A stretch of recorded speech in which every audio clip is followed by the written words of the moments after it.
Welcome and be inspired with Dominic. Today I'm going to show you how to make these, garden snakes. They're really decorative and you can make them from scraps. And the idea was that they could water your garden from monsters, but that didn't work out alright, as you saw. Also, the last project I made, there were some complications and I got a call. Be inspired with Dominic speaking. I like to say that at the beginning of a video. And what? Well, they summoned monsters to muck up my front lawn? You'll see. Word of advice, never do work for cults. It never turns out right. But I just got the thing. It's only 3 years old, give or take. I literally made these in 2016.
So I think these are enough to water my garden. But there's something missing. Let's figure it out and make heads or tails of it.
It of course needs a little shaping, but now we can make heads or tails of it.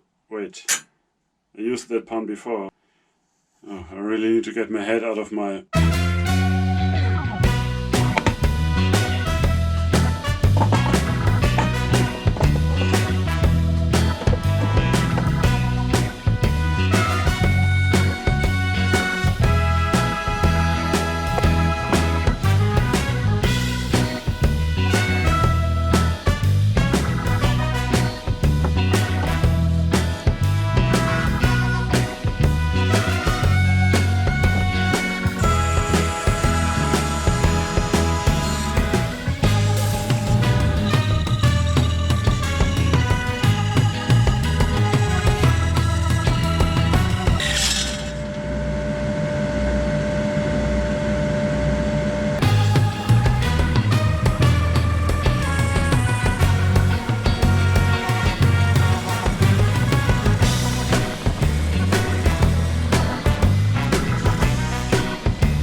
Wow, that was a blast from the past.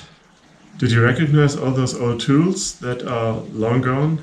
I sure didn't, because I probably had too many blasts from that past. You saw some of the variations you can make, like the one with the chamfer and the stripe detail. This one I took either a rasp or the belt sander to, and the one with spikes, or more spikes. I did not add eyes to my critters this time around, but the snake should be obvious where head and tails are, and for the worm it makes it a little more surprising. You don't know which way it's going to worm. All in all, I think this project was a success. Decorative garden elements from what could easily be scrapwood. And they defeated the cute yet strangely fiendish monsters that the cult sent to me. Speaking of which... Hey! Hey. That was so inspiring! How you took those ferocious beasts, tamed them and taught them to purr and crave attention. You even made them fluffy. All in a day's work. And so's this. Wow, so many. You're awesome. But wait, they're really annoyed with you and are planning more. I'll be ready. And you'll warn me, right? Sure, but... What is it? Have you considered starting a cult of your own? I'd join. I got experience. Now that you mention it, I do have a Patreon. But I have no money. The cult takes it all. I think that's kind of the point. I have these cookies. Biscuits. Biscuits. Keep them. It's not a problem either. Just share my videos, tell your friends, and that's enough to make me happy. It also helps me out a lot. That and you snitching on the cult. You're awesome.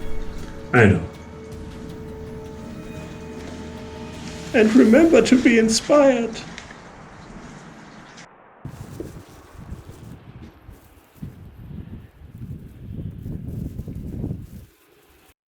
Stupid wind. Messing up my script.